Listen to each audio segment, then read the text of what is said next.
el capítulo 4 de la primera carta a Timoteo. Y vamos a leer, hermanos, de los versículos 6 en adelante. Vamos a leer el versículo 6, 7 y 8. Y después vamos a continuar. Capítulo 4, hermanos, versículos 6, 7 y 8. Y tal vez lleguemos el día de hoy hasta el versículo 10, hermanos, porque la semana entrante voy a tomar un tiempo en el versículo 12. Entonces, bueno, vamos a ver qué tanto avanzamos en nuestro estudio. Y vamos a los versículos 6, versículo 7 y versículo 8. Y he titulado el tema, hermanos, el rostro de la fidelidad. Recuerdan que la semana pasada hablamos del rostro de la apostasía y hoy vamos a hablar del rostro de la fidelidad. Y dice el texto de la siguiente manera, bueno, lo voy a enseñar también aquí: si esto enseñas a los hermanos, serás buen ministro de Jesucristo, nutrido con las palabras de la fe y de la buena doctrina que has seguido. Las palabras de la fe y de la buena doctrina que has seguido. Desecha las fábulas profanas y de viejas. Ejercítate para la piedad, porque el ejercicio corporal para poco es provechoso, pero la piedad para todo aprovecha, pues tiene promesa de esta vida presente y de la venidera. Ahí comenzamos, hermanos, nuestro estudio el día de hoy, el estudio de la palabra de Dios. Y voy a dividir esta parte. De hecho, voy a llegar hasta el versículo 16, hermanos, pero voy a dividir en subdivisiones grandes y luego cada subdivisión tendrá otras subdivisiones más pequeñas. Primero, hermanos, vamos a hablar acerca de disciplina. La primera cosa que quiero que veamos es disciplina. Y la primera disciplina que tenemos, hermanos, es enseñanza 100% bíblica. Enseñanza 100% bíblica. Dice el versículo 6, si esto enseñas a los hermanos, serás buen ministro de Jesucristo. ¿Si enseñas qué? Pues obviamente no nuestras ideas, no lo que nos parece bien, no lo que opinamos, no las dudas que tenemos, sino cuando enseñamos la palabra de Dios. Siempre, hermanos, enseñar a los hermanos lo que es bíblico. Esa debe ser la disciplina que tenemos. Siempre cuando estudiamos la Biblia, hermanos, buscar el mensaje de Dios, buscar la concordancia que hay de un pasaje con otro, entender el mensaje y aplicarlo a la vida y aplicarlo a los hermanos, pero buscando siempre, hermanos, que sea la enseñanza de Dios, la enseñanza bíblica. Nada, hermanos, va a alimentar, va a inspirar, va a motivar, va a transformar las vidas como la palabra de Dios. Existen muchos libros de superación personal y existen gente que pone frases célebres y nos mandan mensajes y memes y todo eso, pero nada, hermanos, de eso tiene el poder de alimentarnos, de transformarnos como la palabra de Dios. Aunque nos manden, no sé, las frases célebres de no sé quién, no se compara, hermano, la palabra del hombre con la palabra de Dios. Cuando nosotros estudiamos la Biblia, hermanos, estamos nosotros dando un mensaje, hermanos, estamos tomando un mensaje que transforma la vida, que regenera a las personas, un mensaje de esperanza, hermanos. Nada puede opacar el mensaje bíblico, por más buenas ideas que nosotros podamos escuchar. Y lo que sabemos de la palabra de Dios, que dice, si esto enseñas a los hermanos. Lo que sabemos de la palabra de Dios tenemos que enseñarlo. Así que Aurora, Luis, tienen que enseñar la palabra de Dios a Dani. Dani, tienes que enseñarle la palabra de Dios a tus amigos. Tal vez tú digas, pues yo no sé mucho, pero tus amigos no saben nada. ¿Ves la gran diferencia?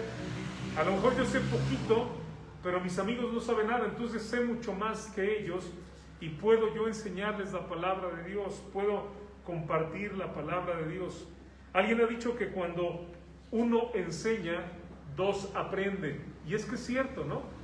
Cuando nosotros enseñamos, hermanos, aprende la persona que le enseñamos y aprendemos también nosotros. No podemos quedarnos entonces nosotros solamente con la palabra para nosotros, sino la idea es compartirlo. Compartirlo, hermanos, en la familia, con la esposa, con los hijos, con los hermanos de la iglesia, compartirlo con los amigos, compartirlo en cada oportunidad que tengamos, pero siempre compartir la palabra de Dios. Serás, dice, buen ministro. Y es interesante porque aquí la palabra, hermanos, que utiliza es la palabra diácono. Ya habíamos hablado acerca de los diáconos que son servidores, ¿no es cierto? ¿Y qué está diciendo? Nosotros, hermanos, somos servidores. Nosotros estamos para eso. O sea, alguien podría decir, bueno, ¿y por qué les voy a enseñar a la gente? ¿Qué obligación tengo yo de decirle? ¿Por qué voy a decirle a un compañero de trabajo, ¿no? de la Biblia? Porque somos, hermanos, nosotros servidores. ¿Y cómo servimos a la gente? Con la palabra de Dios. ¿Se acuerdan que expliqué en aquel mensaje que los servidores, los primeros diáconos, lo que hacían era servir las mesas? Bueno, en este pasaje, hermanos, esto enseñas a los hermanos, no es servir la mesa, es servir la palabra.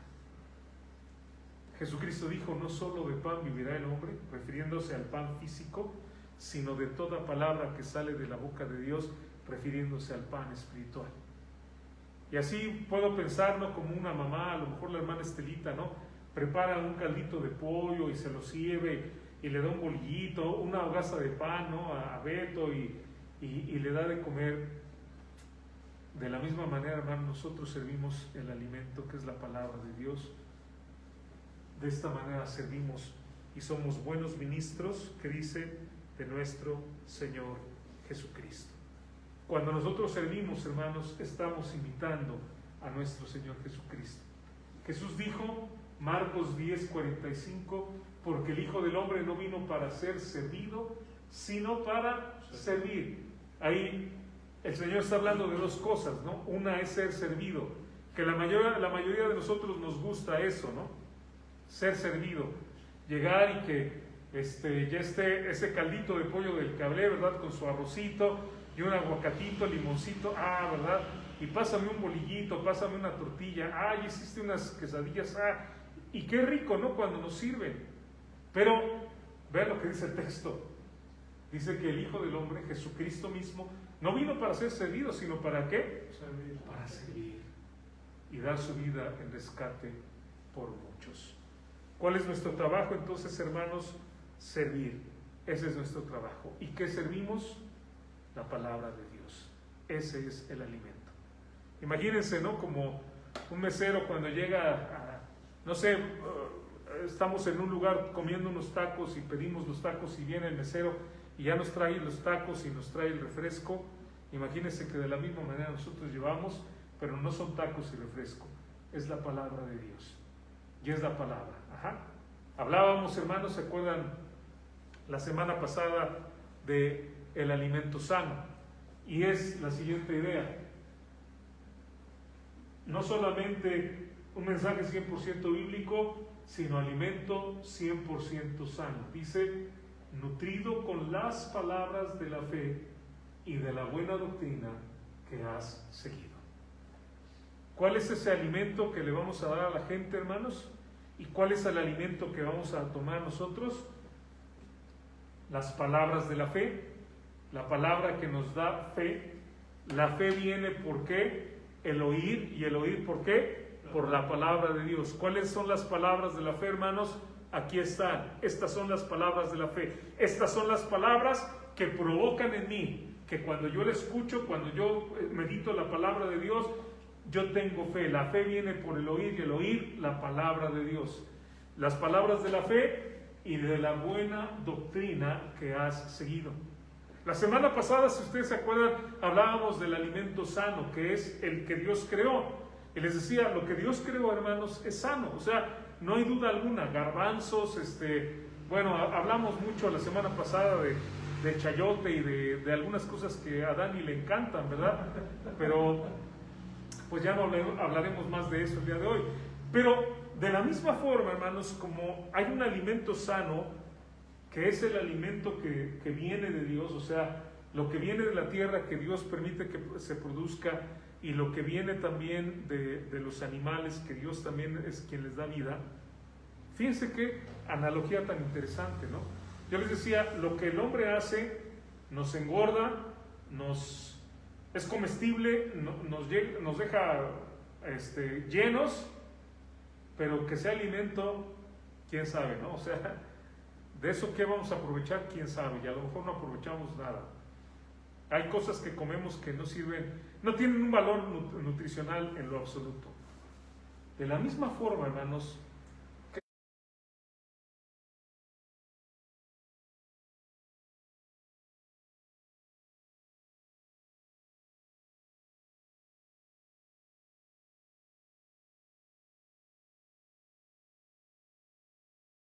hermanos, que nosotros necesitamos, el alimento espiritual, el alimento que va a transformar nuestra mente y nuestra vida. Las filosofías, la mitología, los mensajes estimulantes, los mensajes de autosuperación, las cadenas que mandan en WhatsApp y todo eso, hermanos, no alimentan. O sea, tal vez en el momento decimos, qué bonito, pensamos en ello, pero no alimenta.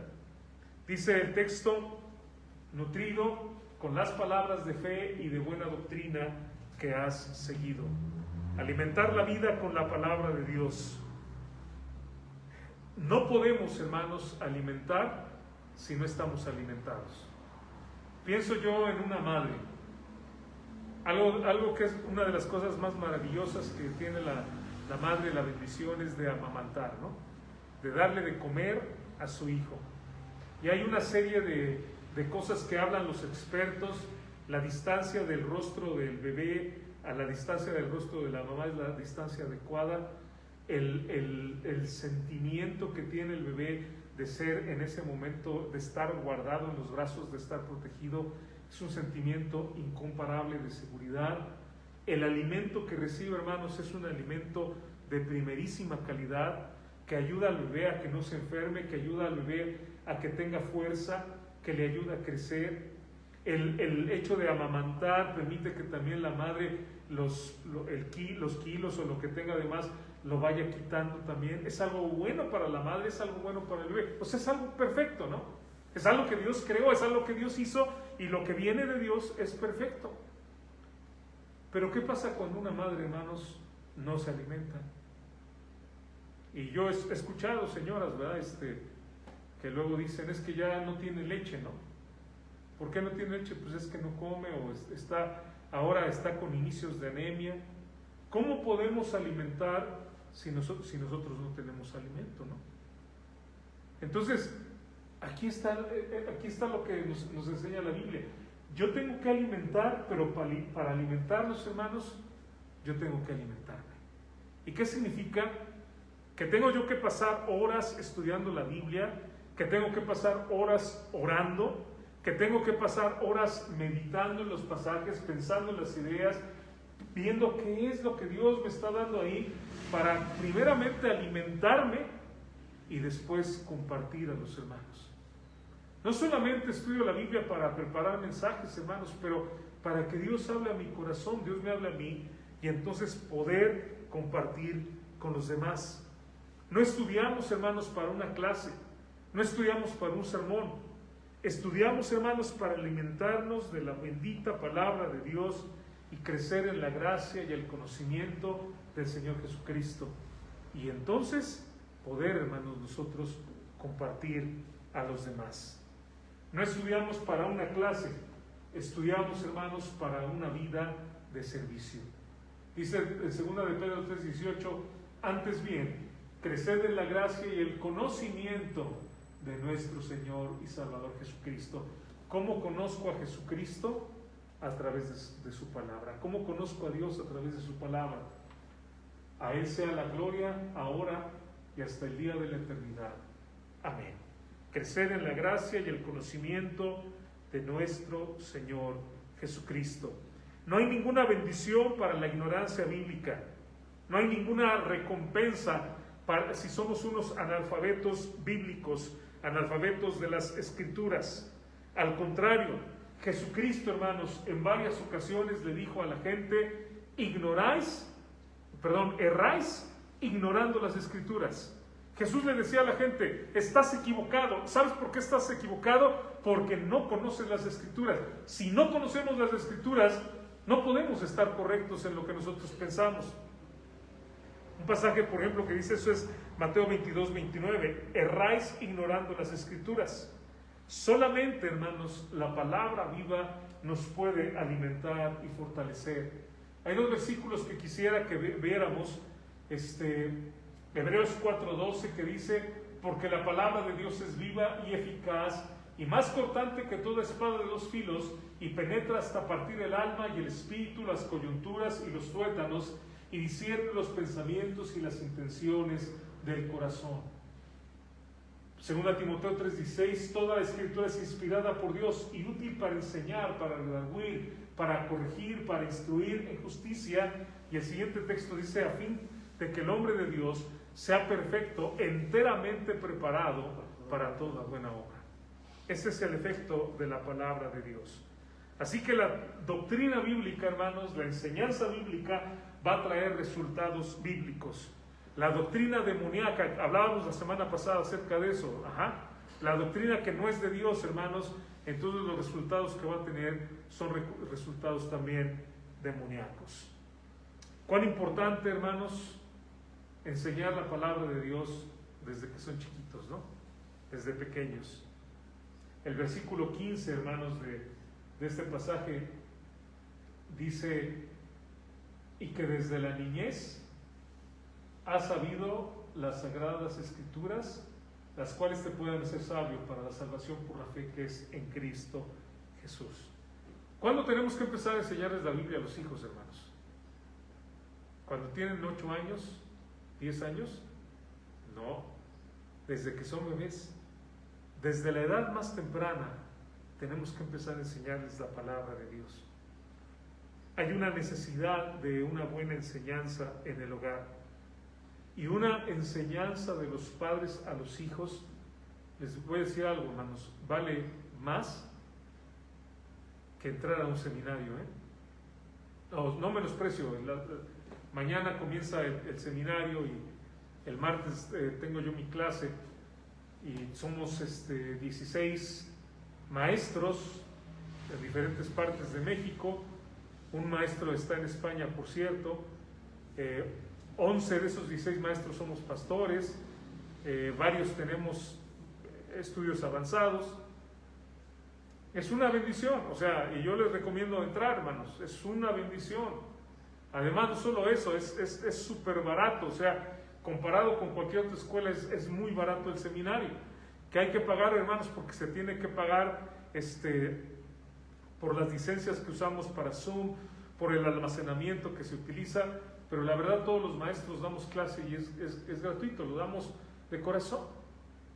Pero le voy a decir algo, no sustituye un seminario la enseñanza de los padres a los hijos si estos padres han sido diligentes de ir enseñando a los niños la palabra de Dios. Y luego, cuando un hijo aprende la palabra de Dios, hermano, ¿sabe qué? Va a ser un buen hijo, va a ser un buen hermano. Cuando llegue el momento va a ser un buen esposo, va a ser un buen papá, va a ser un buen ciudadano, va a ser un buen amigo. Es lo mejor que podemos hacer, ¿no? El enseñar la palabra de Dios desde que son pequeños, desde que son chiquitos. Y qué bendición, hermanos, cuando tenemos a varios maestros, ¿no? En el caso de Timoteo, ¿quiénes fueron sus maestros? Pues sabemos que fue su madre, que fue su abuela, y luego Pablo. ¿Qué más quería, no, hermanos? Tener varios maestros a los cuales fue expuesto para que pudieran aprender la palabra de Dios. Y quiero decirte que tú también tienes gente que puede enseñarte. En una iglesia tenemos a los maestros, al pastor, tal vez tíos, tal vez hermanos, gente que conoce la palabra de Dios. Alimento 100% bíblico, nutricional, que es la palabra de Dios. Vamos a la siguiente idea, hermanos. hablando de la disciplina. ¿Qué otra disciplina necesitamos?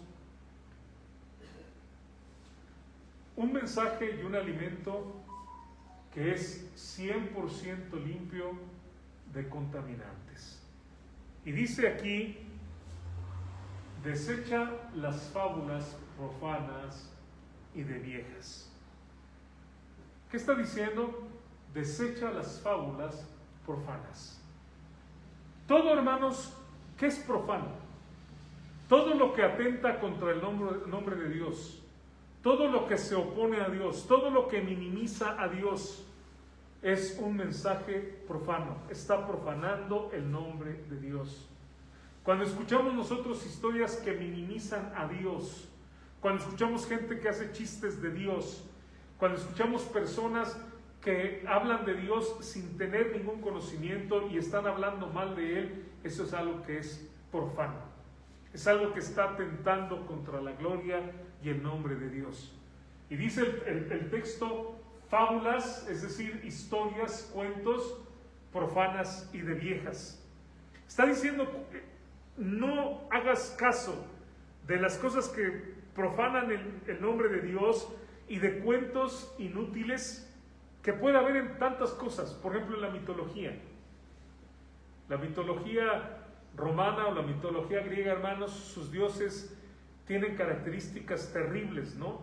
Los dioses de ellos son dioses malos, perversos, que están maltratando a la gente, que están obligando a la gente a hacer cosas. Las supersticiones, el misticismo, todo esto, hermanos, tenemos que evitarlo. O sea, lo vamos a ver, ¿no? En la escuela te van a enseñar mitología griega y a lo mejor romana, hablan acerca de eso.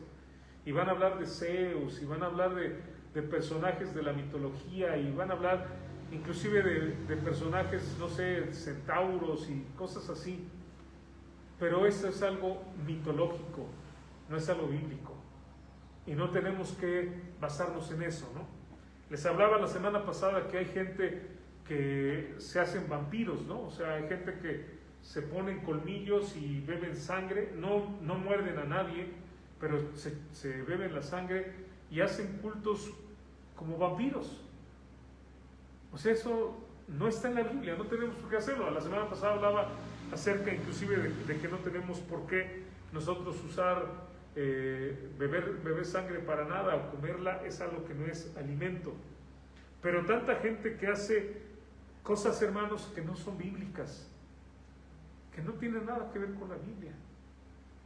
Me acuerdo hace ya algún tiempo que les pasaba un video de grupos supuestamente cristianos donde dan todo tipo de bendiciones a la gente, ¿no? La cachetada, lo bendicen con una cachetada, el manguerazo, ¿no? Les avientan agua,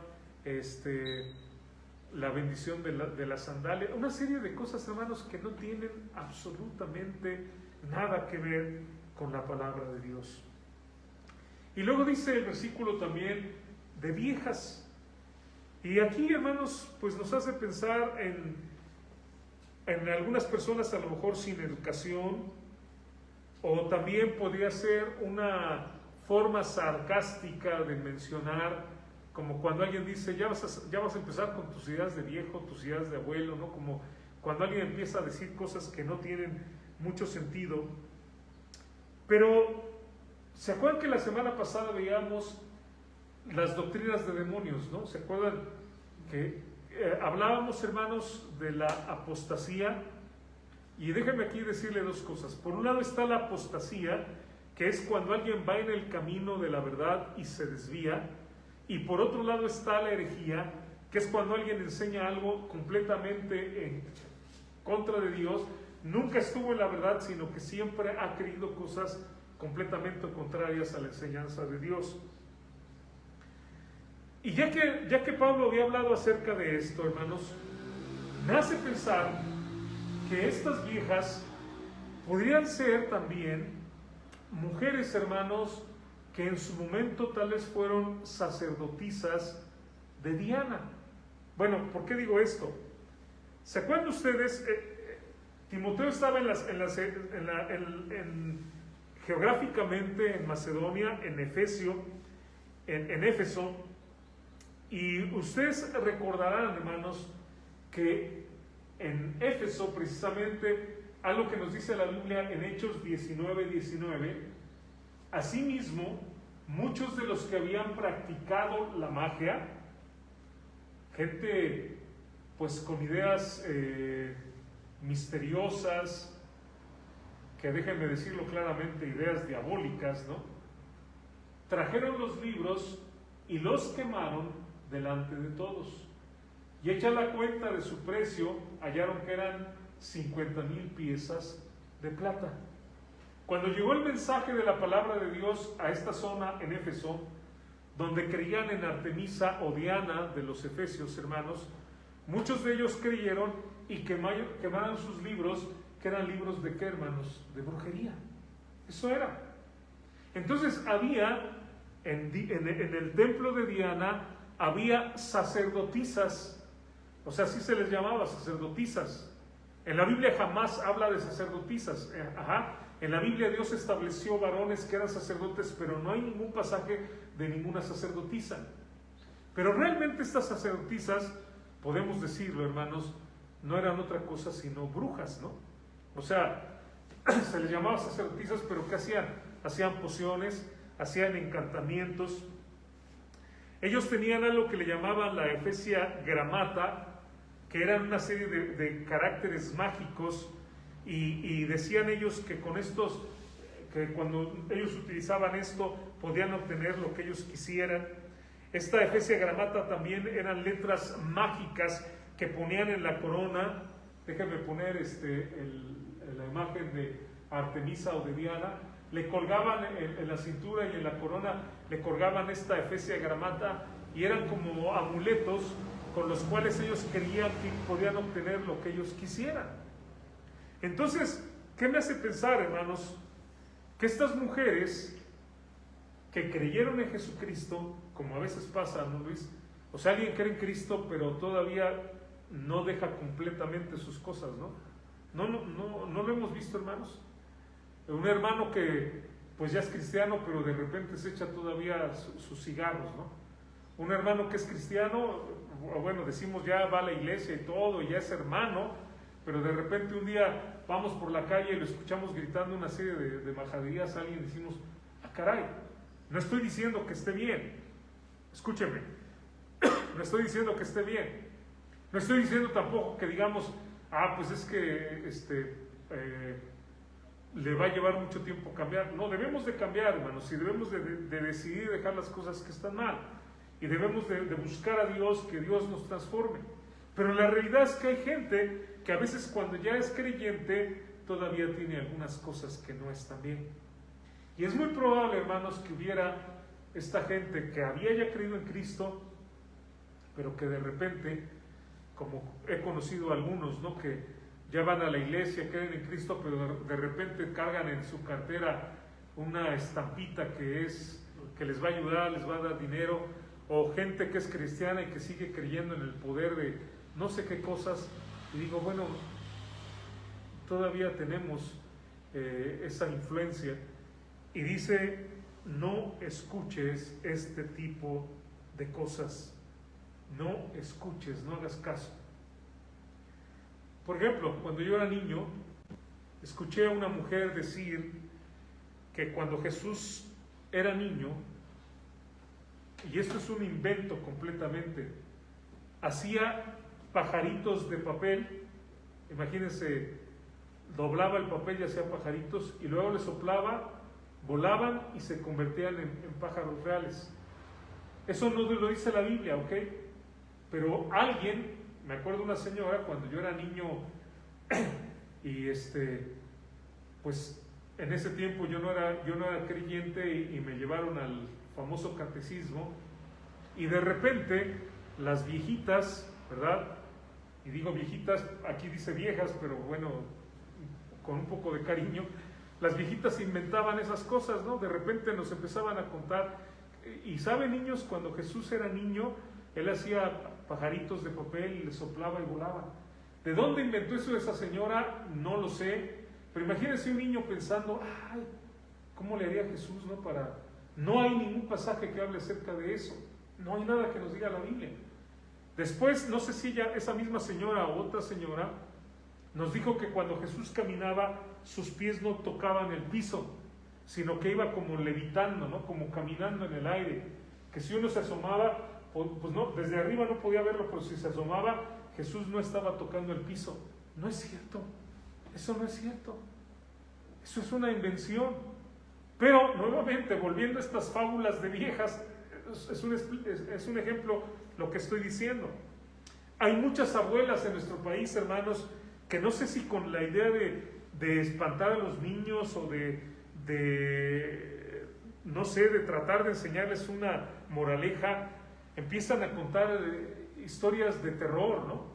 Y hay abuelas y abuelos que cuentan historias de terror, ¿no? De La Llorona y el Chupacabras y la aparición del hombre sin cabeza o el Nahual, ¿no? Que es una persona que se convierte en animal, la mano peluda, ¿no? El Coco, el viejo del costal. Dani, nada de eso es cierto. Nada de eso es cierto. Pero la gente cuenta estas historias y cuando uno es niño, pues uno se espanta, ¿no? Porque dice, ay, ahí en esa calle aparece el hombre sin cabeza, no, mejor no voy por ahí. Y empieza uno a crecer con miedos porque la gente inventa cosas, hermanos, que no son bíblicas. Y de hecho, creo que el ser humano siempre tiene como una fascinación por lo oculto, por lo misterioso. La gente, por ejemplo, ve películas de terror y aunque se espanta, y aunque le da miedo, y después en la noche cuando se acuerda de las películas todavía le da más miedo, pero las sigue viendo. ¿Saben qué, hermanos? Mejor hay que dejar eso a un lado, ¿no? Antes yo recordaba, vivía allá en Gran Canal, allá en la Ciudad de México, un río. Ajá. Ahí se escuchaba que La Llorona, los lugares donde había ríos. Ahí aparecía. Pues yo nunca la Sí. escuché, pero los niños se la creen. Los niños lo creen, son mentiras y nuevamente son cosas profanas porque hacen que nuestra mente esté en eso en lugar de estar en Dios. O sea, si tú, Dani, cuando te acuestas te pones a pensar que la Llorona va a venir y te va a jalar los pies, eso no va a pasar. Pero te va a dar miedo, no vas a poder dormir. Pero si tú antes de acostarte dices el versículo, ¿verdad? En paz me acostaré y asimismo dormiré porque solo tú, Jehová, me haces vivir confiado. Y te pones a orar, entonces tú duermes y estás en paz porque tu mente está enfocada en Dios. Pues ese es el punto. Estas cosas son profanas porque nos desvían de Dios, porque nos ponen contra Dios y nos llevan a una cosa que realmente es algo doloroso y horrible, porque la gente, imagínense, pensando que alguien va a venir o le va a hacer alguna cosa, es algo que debemos de evitar. De la misma manera, hermanos, lo que no enseña la Escritura, no lo enseñemos, ¿verdad? Hay ocasiones que nos enfocamos en cosas que son triviales, en lugar de enfocarnos en los principios básicos de la vida cristiana. Enfocarnos en la enseñanza de la palabra de Dios, las cosas que son ciertas, la palabra de Dios, hermanos, que fortalece nuestra vida. Dice Proverbios 35 y 6, hermanos, mire este versículo tan hermoso: toda palabra de Dios es limpia, Él es escudo a los que en Él esperan. No añadas, fíjense, ¿no? La palabra de Dios es limpia y la palabra de Dios es también, ¿qué? Un escudo, nos protege. La palabra de Dios nos protege, hermanos, de toda esa basura y de todas esas ideas erradas. Pero luego hay una advertencia: no añadas a sus palabras para que no te reprenda y seas hallado mentiroso. No tenemos por qué añadir, no tenemos por qué poner, no tenemos por qué, hermanos, poner cosas o decir cosas que no son bíblicas. Ajá. Y aún también, pensando en los maestros, ahorita estaba pensando, hace muchos años, me acuerdo de un niño que le preguntaron a sus papás: oye, ¿y ¿qué te enseñó la maestra? Y el niño llega a la casa, bueno, le empieza a contar a los papás, dice, nos contaron que en el desierto Dios alimentó al pueblo de Israel y que Dios le dio maná. Y le dicen los papás, ¿y qué era el maná? Pues la maestra nos dijo que eran como las conchas. Y yo creo que a veces uno cuando a lo mejor no, hay cosas que no sabemos, hermanos, y que no conocemos, le inventamos, ¿no? A lo mejor un niño nos pregunta, oiga, ¿y cómo era el maná? Y en lugar de decirle hojuelas, ¿verdad? Y era, pues como dice la Biblia, lo que dice la palabra de Dios, pues se nos hace fácil. Pero el niño ya se quedó con la idea, ya me lo imagino yendo a la panadería, deme mi maná, ¿no? Su concha de, no sé cuál te gusta, Luis, de chocolate o de vainilla. De vainilla. Pues no, la Biblia no dice que eran conchas. Pero nuevamente, hermanos, a veces nosotros, en nuestro afán de dar una explicación, podemos más bien confundir a la gente. La siguiente idea, hermanos,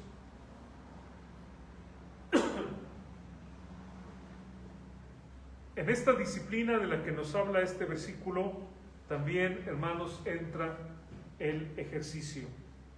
Y dice el versículo 1 Timoteo 4, 7 al 8, ejercítate para la piedad, porque el ejercicio corporal para poco es provechoso, pero la piedad para todo aprovecha, pues tiene promesa de esta vida presente y de la venidera. Y la palabra, hermanos, que habla aquí cuando habla de ejercicio es la palabra gimnasio, la palabra que nosotros conocemos como gimnasio. Ahora, los jóvenes griegos, hermanos, entre los 16 y 18 años entraban al gimnasio. Era parte importante de la educación de los jóvenes el gimnasio. Pero la situación en ese tiempo, hermanos, es que los gimnasios eran semilleros de homosexualidad. Eran lugares donde estaba invadido, hermanos, de homosexualidad, el gimnasio. Ahora, hoy en día, hermanos, mucha gente, puedo yo decir que invierte muchísimo tiempo y mucho dinero en el gimnasio. No solamente invierte tiempo yendo al gimnasio, pero también invierten dinero, ¿no? Sé que compran suplementos alimenticios y polvos que hacen batidos y toman todo este tipo de cosas. Ahora, el texto no nos está diciendo que ejercitarnos o ir al gimnasio, la palabra que utilizamos, que está utilizando, sea algo malo. ¿Qué es lo que dice? Para poco es provechoso, pero no dice que sea algo malo. Yo creo que no tiene nada de malo cuidar nuestro cuerpo, ¿no, hermanos? ¿Qué dice en 1 Corintios 6:19? ¿O ignoráis que vuestro cuerpo es templo del Espíritu Santo, el cual está en vosotros, el cual tenéis de Dios y que no sois vuestros? Entonces, si este cuerpo es templo del Espíritu Santo, ya decíamos la semana pasada, vamos a alimentarlo con buen alimento. No creo que no creo que sea malo, por ejemplo, que vayamos a correr, o inclusive que vayamos al gimnasio, que hagamos ejercicio, que practiquemos un deporte. No creo que sea algo malo. Si cuidamos nuestro cuerpo, podemos evitar enfermedades mortales, podemos también mantener una vida saludable. Pero déjeme ponerle un escenario. Digamos que yo nunca he ido al gimnasio y como ahorita todo el mundo va al gimnasio, ¿verdad? Y hasta pone sus fotografías de antes y después y se ponen entrenando, empiezo yo a ir al gimnasio. Y resulta que mi genética, yo no lo sabía, pero mi genética responde muy bien. Ven que hay gente que muy rápidamente hace ejercicio y se empiezan a marcar los músculos y todo. No toda la gente es igual, ¿no? Pero digamos que mi genética fuera así y empiezo, hermanos, y de repente en poco tiempo ya no tengo panza, en poco tiempo empiezo a ver que mis músculos están creciendo y entonces digo, esto está bueno. Iba antes a lo mejor 1 hora, 3 días a la semana, pero ahora voy a empezar a ir 2 horas todos los días. Y pasa más el tiempo, hermanos, y luego ya tengo una cinturita de venado, ¿no? y unos musculazos. Y entonces ahora saben que va a haber una clase para Masters el domingo a las 11 de la mañana. No, pues es que tengo yo que estar.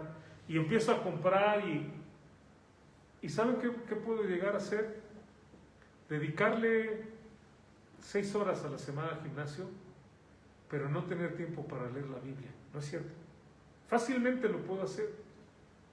Los domingos irme al gimnasio todo el día, pero no presentarme en la iglesia. El problema, hermanos, es un problema de balance. Tenemos que entenderlo. Lo que está diciendo, el ejercicio corporal aprovecha, pero para poco. Pero no tiene un provecho que sea eterno. Imagínense que yo gaste, no sé, 200 pesos a la semana. No sé cuánto cuesta una suscripción al gimnasio y no sé cuánto valgan los polvos y todo esto. Pero imagínense que yo gasto 200 pesos a la semana, pero cuando llega el momento primero no voy a la iglesia, y cuando llega el momento de ofrendar, no doy ni 20 pesos, ¿no? ¿Entienden lo que estoy diciendo? O sea, ¿no creen que ese balance está mal? Porque tal vez lo que me motiva a mí al gimnasio es una motivación de vanagloria, ¿sí o no? De orgullo, ¿verdad? Antes, pues como estaba bien gordito, me ponía hasta chaleco y chamarra, no quería que me viera gordito, pero ahora hasta me pongo, ¿no?, unas camisas abiertas, ¿no?, de esas que parece que van a reventar el botón, ¿no?, y quiero que me apriete aquí para que vean mi tremendo músculo, ¿no?, y todas mis poses, y wow, no soy lo máximo, y tú lo puedes, y yo antes, no, ahora sí que no movía ni un dedo, pero ahora hasta doy consejos, ¿no?, y es que tú vas a hacer lo que tú quieras, y me convierto en un gurú. O sea, en serio, de veras, eso vamos a hacer, hermanos. Pero bueno, yo sé que esto puede suceder con todos, ¿no? También películas, veo, no sé, 10 películas a la semana y no tengo un tiempo para orar, o videojuegos, ¿no? Creo que es el PlayStation 5, ¿no? Ahorita lo último que hay, que ha de estar carísimo. No lo tengo, no sé jugar, hermanos. No, pues nunca me metí en eso. Pero que dedique todo el tiempo a eso. No oro, no leo la Biblia, no ofrendo, compro. Me imagino que los juegos han de ser caros, ¿no? Y hasta me meto y juego con un amigo que está en Francia y un amigo que está en Japón y no sé, pero no tengo tiempo ni para ver las transmisiones de la iglesia. ¿Entienden lo que estoy hablando? Debe de haber un balance. Y en ese balance, ¿qué creen que es lo más importante? ¿El ejercicio corporal o los juegos? ¿O es, hermanos, realmente las cosas de Dios? Ahora, el ejercicio corporal, hermanos, solamente desarrolla una parte nuestra, que es nuestro físico. Pero la piedad desarrolla las características eternas. ¿O ustedes creen que Arnold Schwarzenegger se va a llevar sus músculos a la eternidad, verdad? No se los va a llevar. Por más cremas, hermanos, por más tratamientos de belleza, cirugías que nosotros nos hagamos, quiero decirles una cosa, tenemos una fecha de caducidad. Yo no lo sé. Yo no sé cuántos años Dios me va a dar más. Pero yo sé que un día Dios va a decir, ¿sabes qué? Hasta aquí. Ya sea porque Dios dice, te vas al cielo, o viene el rapto, y hasta ahí llegamos, hermanos. Eso es lo que quiero que piensen. El ejercicio corporal tiene una ventaja, pero solamente temporal. William Shakespeare, en su soneto 146, él lo pone de esta manera: ¿por qué un costo tan alto teniendo un contrato de arrendamiento tan corto? ¿Gastas tú en tu mansión que se desvanece? Lo que dice él es, ¿por qué tanto invertimos en lo que se va a quedar? Piensa en esto. ¿Qué tiene más valor? Cuando yo digo no tengo tiempo para leer la Biblia, pero tengo tiempo para mis juegos, y tengo tiempo para mis películas, y tengo tiempo para ir al gimnasio, Y no solamente voy al gimnasio, a lo mejor hasta hago bicicleta y otras cosas, ¿me explico? Pero no tengo ni siquiera un minuto para orar a Dios. No puedo ni siquiera a la hora de comer darle gracias a Dios por el alimento. ¿Cómo voy a ponerle tanto precio a un arrendamiento tan corto? Porque esta vida, hermanos, no sé cuántos años lleguemos. Mi papá tiene 88 y estoy muy contento. No sé cuántos tenga tu mami o tu papá, Luis. Por ahí van. Por ahí van. Fíjate, 88 años, bendito Mi Dios. papá creo que 75. Mi abuela llegó creo que a los 103 o 104 años. Bueno, como decimos, de buena madera, ¿no? Pero yo no sé, hermanos. No sé cuánto tiempo tenemos. Y le invertimos tanto, ¿no? Y nuevamente, no estoy diciendo, hermanos, es una cuestión de balance, ¿me explico? No estoy diciendo, estás pecando si vas al gimnasio. No, o sea, si va, qué bueno, hermano. Pero tiene otras cosas que son más importantes. Tiene otras cosas que son más valiosas. Y hermanos, no hay nada. A Luis y a mí nos gusta el básquetbol. Bueno, nos gusta, aunque yo ya tiene años que no juego. Todavía tú has jugado hace poco, ¿no, Luis? Pero yo tiene muchísimo tiempo. Yo no sé si ya puedo levantar los pies del suelo. No, yo creo que sí, pero no con la fuerza de antes, ¿no? Pero por más que nos gustara el básquetbol y jugáramos todo el tiempo, no nos podemos llevar ese balón al cielo, ¿me explico? Ese balón se va a quedar aquí. Ese balón se va a quedar aquí. Dice Pablo, el ejercicio corporal tiene un provecho, pero es limitado. Tiene un provecho, pero te va a ayudar por breve tiempo. Pero la piedad para todo aprovecha. Y nuevamente, hermanos, es un buen momento para recordar esta palabra, piedad. Es una palabra que aparece 15 veces en el Nuevo Testamento, y de estas 15 veces aparecen 9 en las cartas de Pablo. La palabra piedad, que en griego es la palabra eusebeia, podemos pensar temor, reverencia, obediencia, entrega a Dios. Es el amor a Dios, es la búsqueda de Dios, es la entrega a Dios, es la adoración a Dios. Todo esto puede ser una traducción de la palabra piedad. Es la actitud que tenemos, hermanos, de agradar a Dios. ¿Qué está diciendo Pablo? Sí, si le dedicas unas horas al gimnasio, pues sí agradas a Dios, pero si dedicas tú mucho más tiempo a la oración, a predicar, a compartir, a la iglesia, con eso vas a agradar todavía mucho más a Dios. Es algo, hermanos, donde la piedad es el deseo de no agradar a la carne. Porque la carne, hermanos, no agrada a Dios, ¿no es cierto? La carne quiere siempre cosas que no son las mejores. Es donde están nuestras concupiscencias. Es donde somos nosotros tentados. Es el temor en la presencia de Dios. El saber que Dios me está viendo, el saber que Dios está conmigo. La adoración que Él merece. Y es, hermanos, el poner a Dios en el centro de cada actividad. Dios está, hermanos, en mi dormir, y Dios está en mi levantarme. Dios está en mi camino, y cuando voy a un lado, y en mi trabajo, y en la escuela, y cuando estoy comiendo, y cuando me estoy divirtiendo. Y es una conciencia de que Dios está ahí contigo todo el tiempo. Eso es piedad. Una persona piadosa es una persona entonces que está consciente de que Dios está con él en todo tiempo y por lo tanto busca agradarle. Yo en varios momentos he hecho esa reflexión. ¿Cómo me comporto si Dios está ahí viéndome? ¿Cómo tocaría, por ejemplo, si Dios me está mirando? ¿Cómo barrería si Dios me está mirando?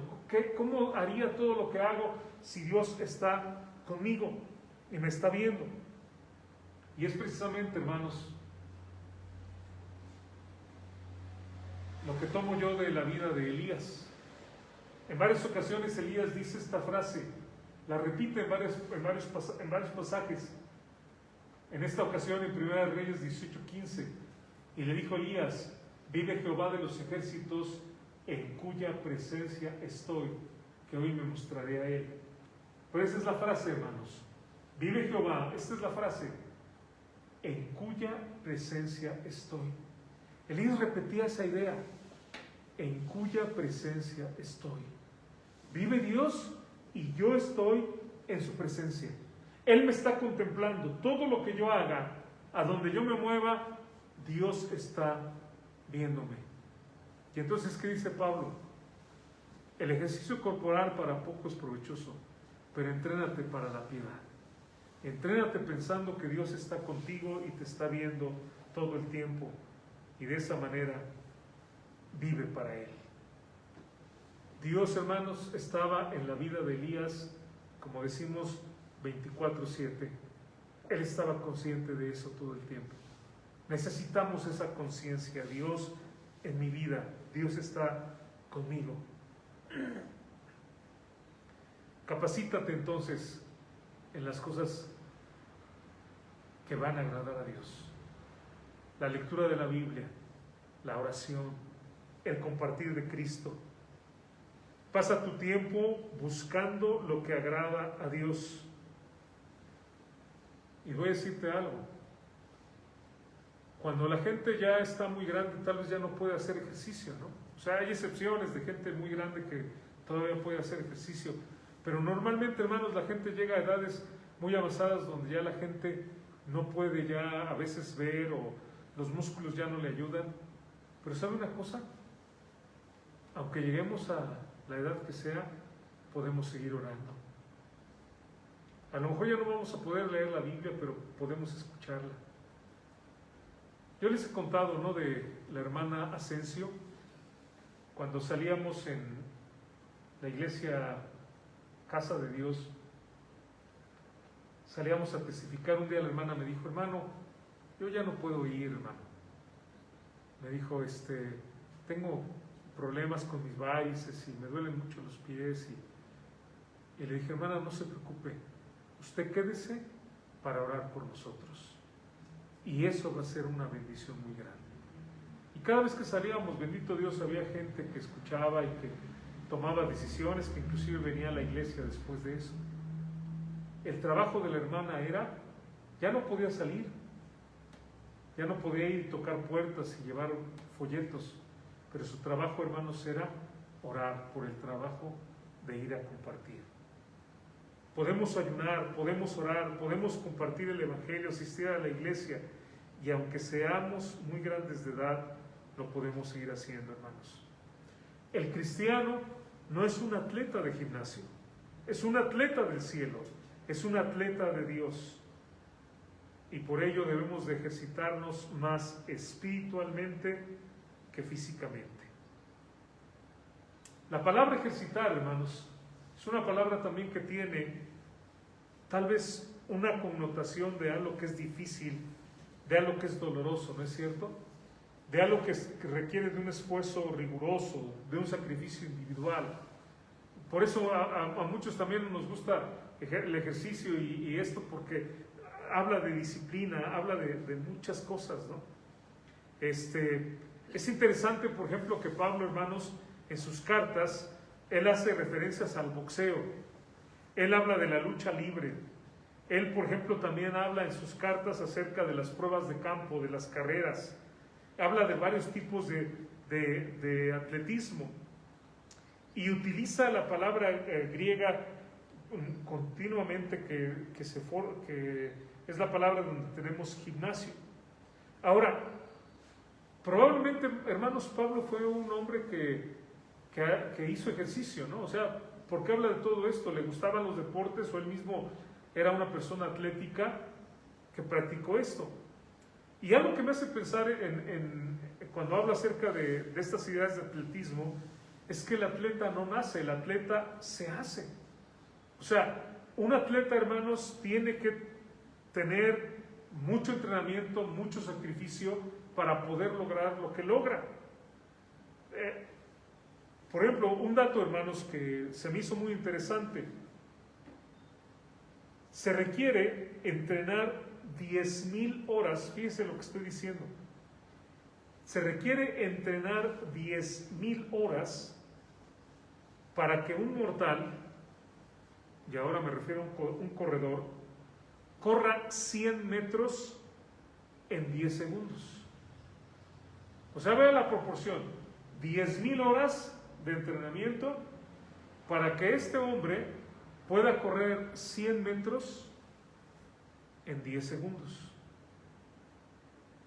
Es muchísimo, ¿no? O sea, yo diría, no, pues, ¿para qué quiero eso, no? Pero si usted quiere ser un campeón de medallas, un campeón mundial, un atleta reconocido en una olimpiada y que se lleve la medalla de oro, tiene que hacer todo eso. Los atletas, hermanos, tienen una alimentación rigurosa, tienen un ejercicio riguroso, no pueden andarse desvelando, no se pueden ir a dar la vuelta, tienen que estar concentrados. Y son, hermanos, años y años y años. Lo vuelvo a repetir, 10,000 horas para correr 100 metros en 10 segundos. Es muchísimo. ¿Y por qué, hermanos, a veces los cristianos no queremos hacer ningún esfuerzo? O sea, esperamos que nada más Dios nos cambie y que Dios haga la obra en nuestras vidas sin que nosotros pongamos nada de nuestra parte. O sea, estamos mal, ¿no? Porque ¿cómo esperamos? O sea, que Dios nada más yo no leo la Biblia, yo no oro, no voy a la iglesia. Señor, cámbiame, Señor, transfórmame. Hermanos, oren por mí para que deje mis vicios. No.